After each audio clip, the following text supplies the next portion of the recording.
Hello everybody, it's Ty from the Neighborhood INFP, and today we are going to be looking at the ENTP, or rather their love languages. Now these guys are the notorious debaters and visionaries and wisecrackers and experimentalists and whatever you want to throw on to them. They typically have some kind of fun or other doing it about that. But we're not talking about that side of them today. What we are talking about is their love languages. And for the ENTP and the love languages that they exude, for the first one, I would have to go with, I'm going to say quality time.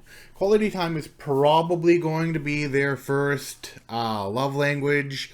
They are more based around, hanging around people where they can, make jokes with, chill out with, play games with, whatever it is that they enjoy doing. That is their essence of quality time, and they are going to be there to want to spend that time with you.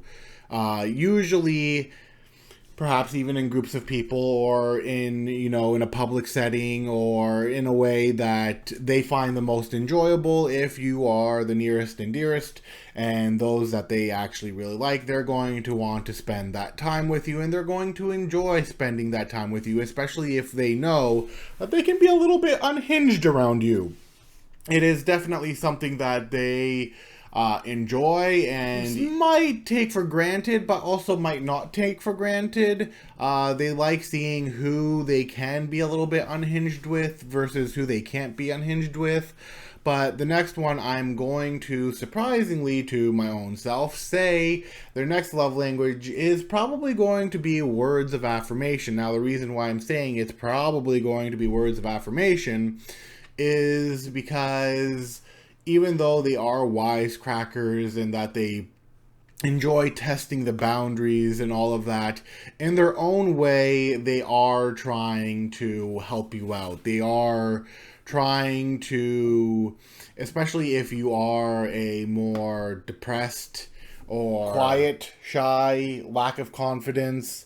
Wow, that light is really getting distraction. They are there to try and find ways to help motivate you or get you to be better. They're going to poke at things to see what can make you move, and some of the things that they poke at are going to be the triggers that they're looking for that will help you go towards the goal that you're trying to go towards, or the self-confidence that they're trying to get you to go into. So with that being said, I would say that would probably be their second love language. After that, I would say it is probably going to be acts of service.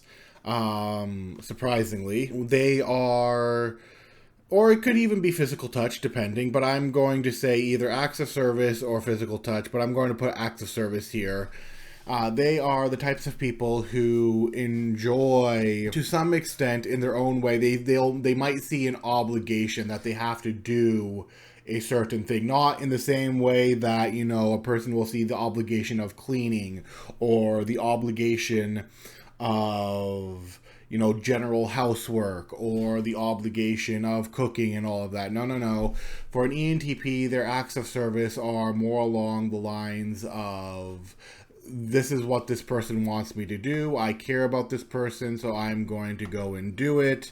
And it's more of a, because of where their fee is placed, their tertiary function, they might have that drive to perform those acts in a way that they think is benefiting to those who are around them. Of course, their acts of service may also come in the form of pranks, but they are there trying to make things better in their own way, even if that way can be a little bit chaotic. But very closely afterwards, I would say physical touch. I can see ENTPs being more based around physical touch than some of the other types. I can see them shaking hands, giving hugs, and all that kind of stuff. So, but whether or not it top acts of service, I'm not entirely sure of. It's definitely something that I haven't hung around enough ENTPs to be able to accurately state where it is. So this one's a little bit hard to me because I think I've only met one or two actual ENTPs in the real world. And most of what I see is usually online. Oh, there's another bit of acts of service is that they may help you with, you know, computer related issues and tech related issues and innovation related issues, or issues related with your computer, your games. Like if you're having your trouble in a game, an ENTP will be the one person who will be there helping you out. So yeah, that's kind of like where their acts of service, like some other types, is a little bit more abstract and not as noticeable as other people. But yeah, back to physical touch. This one is, I'm going to say, from the ENTPs I have met, and this is what I'm basing this off of, they do enjoy physical touch, but I haven't seen it be like super high, but I haven't seen it be super low either. So they can be touchy, but they're generally not always touchy, if that makes sense. I know I'm explaining this part terribly, but it's the best I've got currently. Moving on, we have got gifts. Yes.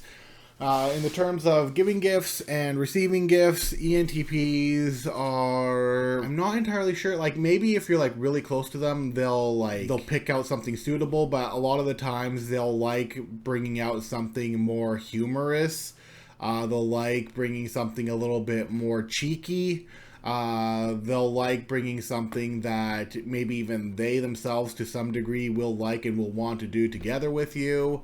It may not be super tailored towards you, but then on the same size, if it might be cheeky enough that it is most certainly tailored towards you.